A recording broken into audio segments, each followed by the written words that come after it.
Pourquoi les pays européens membres de l'OTAN, France non comprise, acceptent encore d'avoir des bases américaines sur leur territoire, surtout l'Allemagne? Je sais pas, mais les bases, intuitivement, je dirais que les bases américaines, bah, ça permet aux États-Unis justement d'avoir leur hard power, donc leur pouvoir militaire sur les pays. En fait, oui, je suis d'accord sur le fait qu'en Allemagne, ça n'a plus aucun sens. De base, en Allemagne, bah, c'était dans le cadre de la guerre froide, c'était dans le cadre de la fin de la Seconde Guerre mondiale, mais aujourd'hui, ça n'a plus aucun sens. T'as des mecs qui vont qui s'engagent dans les Marines aux États-Unis et qui finissent en Allemagne, alors qu'il n'y a rien en Allemagne. Enfin, il y a plus de nazis, il n'y a plus de communistes, il y a plus rien. Mais sinon, oui, bases américaines aujourd'hui, il y en a beaucoup qui ont plus aucun sens, hein. Après, si tu prends les bases américaines dans le Pacifique, en mer en général, bah forcément ça a son intérêt parce que bah, ça sert d'avoir une zone d'influence militaire.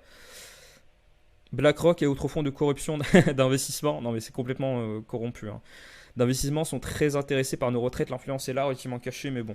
Oui, complètement.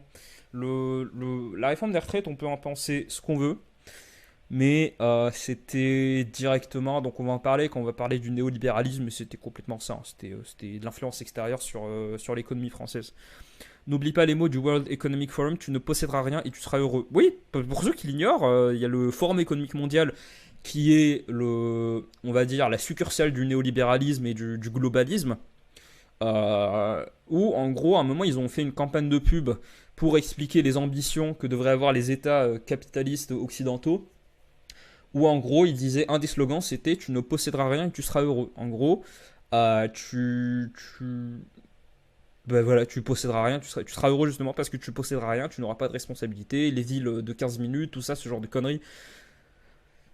Ernest Renan ressemble à Depardieu. Depardieu, ouais, complètement. On devrait revenir à un système d'échange plus basique, genre deux poulets pour un lapin, parce que l'or s'envole, les monnaies n'ont de la valeur que si on y croit. Il n'y a jamais eu de société de troc. Max 57, je suis désolé de te retirer, de te casser cette illusion.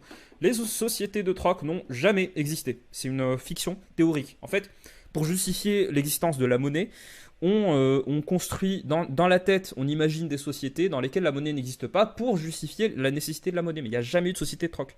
Ça n'a jamais existé. On a toujours utilisé un moyen de faire passer de la devise. Par exemple, les Sumériens bah, utilisaient des tablettes. Où c'était un engagement selon lequel j'avais bien échangé machin truc contre tel truc, mais il n'y a jamais eu de. Quand je dis il n'y a jamais eu de société de troc, le troc a existé, mais on n'a jamais vu genre de village ou de ville ou de pays dans lesquels l'économie était basée sur le troc. Mais t'imagines le bordel? La vraie valeur reste le physique et l'utile. Oui, je suis d'accord avec toi. Moi, je suis pas si. Je suis favorable à l'indexation de la monnaie sur l'or, mais c'est vrai que les monnaies n'ont de valeur que si on y croit. Par exemple, le bitcoin. Le bitcoin, qui était d'ailleurs, on va voir la valeur. Voilà, ça continue à s'effondrer. C'est atterrant.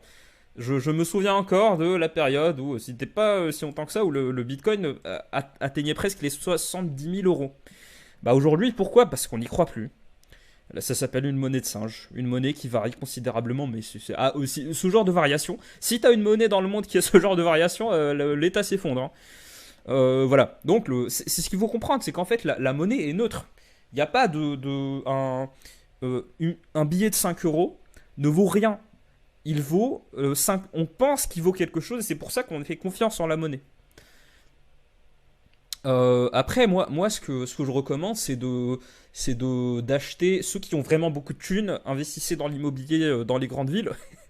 Je troll, non, c'est faux. N'investissez pas dans l'immobilier dans les grandes villes, c'est une blague. Ceux qui ont beaucoup de thunes, achetez de l'or. L'or, c'est de l'or ou de l'argent ou du. Putain, merde, j'ai oublié. De l'or ou l'argent, c'est ce qui permet le plus de garder sa valeur. L'argent en banque ne vaut rien. Vraiment, évitez d'avoir de l'argent en banque. Essayez d'avoir le moins d'argent possible en banque. On sait jamais c'est quand que la prochaine crise va arriver. C'est fort intéressant ce petit cours. Merci beaucoup. Jorge Luis. Merci beaucoup. Si les travailleurs sont comme des esclaves, alors qu'est-ce qu'on peut considérer que le développement des machines leur est favorable sur le long terme, puisque justement elle les remplace. Alors moi je suis pas un ludiste, hein, je suis pas un réactionnaire là-dessus, je considère que oui forcément t'as des réactions. Par exemple, l'exemple qu'on a actuellement c'est ChatGPT qui va remplacer énormément de métiers, que ce soit du front office ou de tout ce qui est de l'exécutif pur, va se faire complètement remplacer par ChatGPT. C'est mauvais pour l'ordre social dans un premier temps, mais après, bah, les gens ils évoluent. C'est-à-dire, ça détruit des emplois, mais ça en crée d'autres. Donc je pense que sur le court terme, ça leur est défavorable, mais sur le long terme, ça ne l'est pas. En France, on a la chance d'avoir un système de formation qui est plutôt performant, c'est-à-dire que l'État peut te former pour la reconversion professionnelle. Le problème, c'est qu'on a la problématique des bassins d'emploi. En France, il y a de plus en plus d'inégalités au niveau de l'emploi entre les grandes villes et les provinces. Mais alors, à quoi bon nourrir et loger des gens qui ne sont plus utiles aux grands de ce monde? Je n'ai pas compris ta question. Ça ne leur gêne même pas de dire publiquement faut manger des insectes pour sauver. Jamais de ma vie je mange des insectes. Jamais de ma vie. Faudra qu'on me ligote pour que j'accepte de bouffer des steaks aux insectes. Jamais. Je sais que je suis le dernier à donner des conseils, à parler de nutrition, mais cette idée selon laquelle on va te faire bouffer des insectes pour sauver la planète du réchauffement climatique, allez bien vos. Jamais. Surtout, enfin, ça me fait marrer parce que les gens qui disent ouais, faut bouffer des insectes, enfin, les acteurs qui disent faut bouffer des insectes, bah, c'est les plus grosses entreprises qui polluent le plus. C'est pour ça qu'à un moment j'étais vegan. Il y a très longtemps j'étais vegan. J'ai arrêté de l'être parce que déjà c'est un truc complètement bourgeois.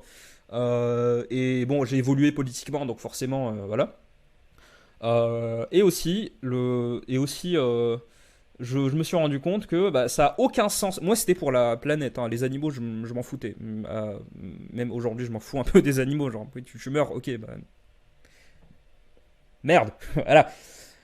C'était pour l'environnement que j'étais vegan. Sauf que quand tu vois les pays qui polluent plus, les entreprises qui polluent plus, bah en fait, même si tout le monde devient vegan du jour au lendemain, ça va rien changer. La planète s'est mangée des météorites et des aires glaciaires, elle crèvera pas comme ça. Nous oui, et vu la folie collective grandissant dans la société, c'est limite mérité, je trouve. Ah, oh, dis pas ça. Dis pas ça, Max 57. Oui, la planète va survivre, hein.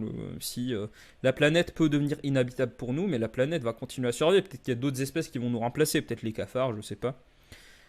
Mais non, faut pas dire que c'est mérité quand même. Nozick a l'air d'être un proche de Brezhnev. Regarde, ah ouais, les sourcils. Ouais. Ah mais les sourcils de Brezhnev, ça fait peur. Franchement, il avait des. Là, ça se voit pas trop, mais ouais, il avait des. Surtout quand il vieillit, mais il avait des sourcils, mais qu'est-ce que c'est que ça? Je sais qu'en Russie, ils ont des trucs bizarres par rapport au baiser dans la bouche, mais c'est quand même chelou ça. Bref. Personnellement, je suis d'accord avec Voltaire sur beaucoup de ses idées, notamment son point de vue sur la culture de l'étranger. Je me rappelle plus ce que c'est. Mais Voltaire était une ordure. Le pire philosophe de tous les. Enfin, pas de tous les temps, j'exagère, mais en gros, il changeait d'idée en fonction d'à qui il parlait. Vraiment, il se trahissait lui-même. Il a pourri la vie de Rousseau, qui était un bien meilleur intellectuel que lui. Euh, Après, Rousseau méritait. Enfin, pas qu'il méritait de se faire harceler, parce que le mec. Rousseau a tellement été harcelé dans sa vie qu'il a perdu d'espérance de vie, hein. Mais du coup, peut-être qu'il méritait pas, mais Rousseau était une merde aussi, hein. Le système que l'on a en France, c'est pas si bien que ça, car il n'y a que quelques favoris pour être président. Exactement. En France, on n'est pas une démocratie, je considère qu'on est une aristocratie en fait. Parce que t'as beau avoir les meilleures idées, t'as beau avoir un parcours politique incroyable, t'as beau avoir toutes les solutions pour la France, jamais tu seras élu si tu fais pas partie de la très haute bourgeoisie parisienne. Je dirais la noblesse parisienne, l'oligarchie. Merci pour le cours, bah merci à toi d'être là, hein. Tu penses que l'avenir de l'économie est dans la crypto-monnaie? Non, pas du tout. Je crois pas du tout en les crypto-monnaies. Je ne donne pas de conseils financiers et je vous donne pas de conseils pour gérer vos finances. Je suis obligé de dire ça juridiquement, comme ça personne ne peut me poursuivre si jamais vous finissez ruiné parce que je vous ai dit un truc. Mais non, je considère que la crypto-monnaie c'est un culte. En fait, les gens qui y croient, bah là ça prouve que voilà, il suffit que Elon Musk dise un truc pour faire s'effondrer ou pour faire s'envoler la valeur du Bitcoin. Du coup, non, je pense pas que l'avenir de l'économie soit dans les crypto-monnaies. Peut-être pas le Bitcoin, je sais pas, peut-être qu'il y aura une autre crypto-monnaie qui va. Parce c'est un secteur où il y a beaucoup d'innovation. Mais non, je suis pas convaincu que ça soit l'avenir de l'économie. J'aurais dit ça peut-être avant le Covid. Sauf que le Covid nous a rappelé un truc, c'est qu'il y a des États avec des économies, avec un pouvoir. Donc, les monnaies nationales, bah, je ne sais pas si je peux dire malheureusement, mais visiblement, les monnaies nationales ont encore de la vie devant elles, hein. Est-ce que Charles Gave a raison quand il dit l'économie c'est l'énergie? Je sais pas. Ah mais putain, Charles Gave, ça m'énerve parce que enfin, Charles Gave était censé faire un peu de recherche dessus parce que pour l'instant, c'est un des seuls représentants du libéralisme en France, du vrai libéralisme dans le sens classique du terme en France aujourd'hui. J'étais censé en parler mais j'ai complètement oublié. L'économie c'est l'énergie, oui, non mais c'est complètement ça, hein. L'économie, l'énergie est à la base de tout. Regarde juste la Russie, il a suffi qu'il coupe les vannes du gaz et l'Europe de l'Ouest est partie dans une crise interminable. Le protestantisme pousse les pauvres à se dépasser de leur situation sur Terre. Oui, complètement. Je vais en parler du protestantisme. Économiquement, je suis pour. Je vais continuer à en parler dans cette partie sur le capitalisme, mais je suis pour un État stratège. C'est-à-dire comme ce qu'on a à Singapour, comme ce qu'on a en Chine. C'est-à-dire un État qui est très présent en économie, mais justement qui est présent pour booster le secteur privé. Brejnev est l'ancêtre de Gaï. C'est qui Gaï? J'ai peur de googliser. Comment on pourrait faire pour permettre que la démocratie française soit moins possédée par les élites? Je pense que une des voies pour qu'il y ait plus de voix démocratiques en France, c'est déjà, faut complètement réformer l'éducation nationale. Parce que l'éducation nationale n'a pas changé depuis 71. C'est-à-dire la défaite. Depuis 71, l'éducation nationale, alors je grossis très, hein, je fais de la caricature, c'est normal, mais en gros, l'éducation nationale, je considère que ça ne permet pas aux gens de... Non mais, le chat, sérieusement. L'éducation nationale ne permet pas aux Français de devenir cultivés, d'avoir un esprit critique, de pouvoir réfléchir par eux-mêmes. Si on avait, et les médias aussi jouent un grand rôle là-dedans, dans le sens où aujourd'hui on n'a plus de médias d'information, mais on n'a plus que des médias de propagande. Et je pense que les gens, après c'est peut-être un peu la faute des gens, on ne s'investit pas suffisamment en politique, on ne s'investit pas suffisamment dans le débat et dans les médias. Alors, excuse-moi, parenthèse, BHL pire que Voltaire, oui, c'est très, on va dire, c'est très difficile d'être pire que BHL au niveau philosophique. Peut-être Attal, mais Attal c'est un économiste.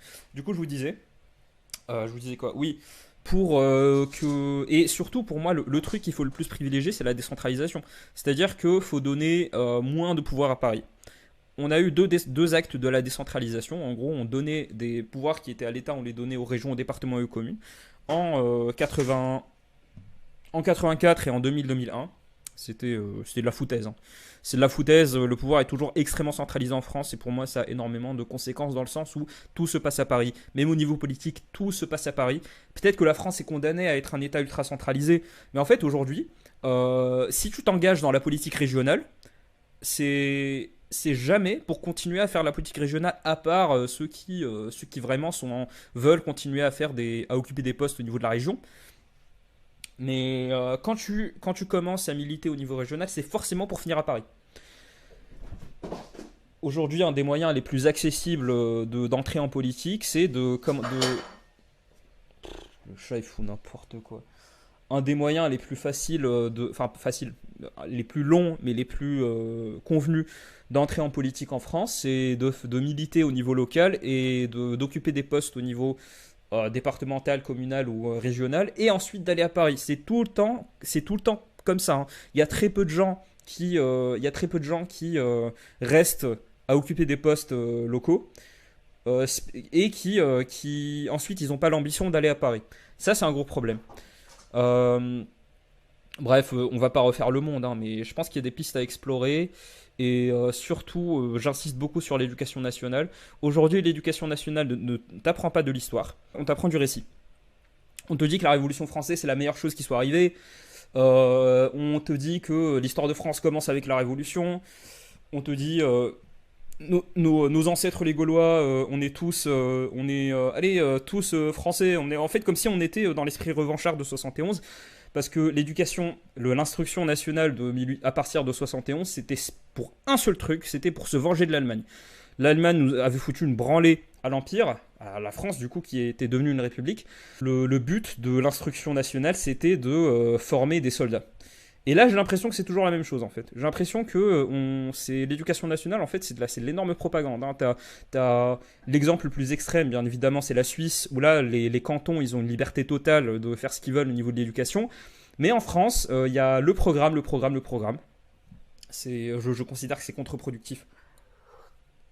Et en plus, ça ne marche pas parce que bah du coup, les gars de cité, on a un exemple. C'est là, on parlait de communautarisme et tout. Les mecs de cité, tu leur expliques qu'ils sont français, ils te disent non. Non, je suis pas français, je suis algérien, je suis tunisien, je suis marocain, je suis ceux dont les ancêtres viennent de pays d'Afrique subsaharienne, bah pareil, ils te disent non, moi je suis pas français. Du coup, ouais, c'est toujours compliqué. Salut Brejnev.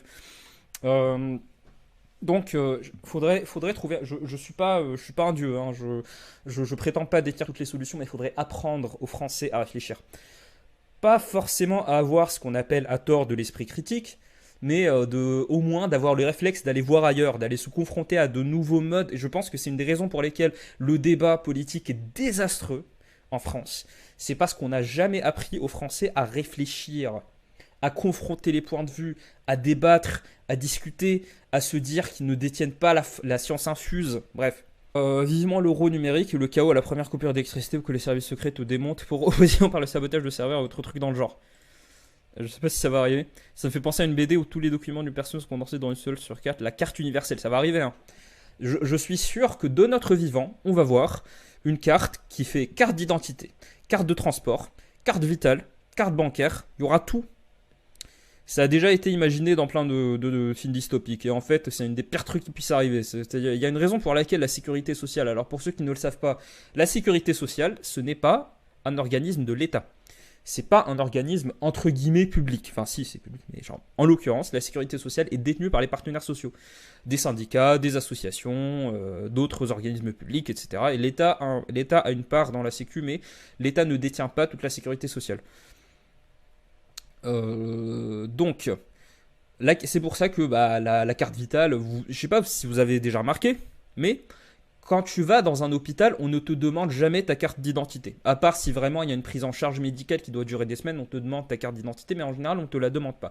Pareil quand tu vas en pharmacie, pareil quand tu vas chez un médecin, le médecin, il n'en a rien à foutre de ta carte d'identité, ce qui compte, c'est la carte vitale. Pourquoi? Parce que la carte vitale, c'est la sécu, et la carte d'identité, bah, c'est la préfecture en fait. Du coup, l'exception française, pardon. L'exception française, c'est que bah, justement, c'est le privilège d'avoir une sécurité sociale qui ne dépend pas de l'État. Qu'on ait des services de santé, tout ce qui est mutuel aussi, que ça ne soit pas détenu par l'État. Sauf que un jour, je sais que, je sais pas quand exactement, parce que je peux pas prédire, mais je pense que de notre vivant, on va voir une dissolution de la sécurité sociale qui va passer entièrement entre les mains de l'État. Beaucoup de technocrates en discutent et c'est pas bien. Pour moi, c'est pas bien parce que bah, du coup, l'ordre, on va dire. Bref, je suis désolé, le chat m'a distrait.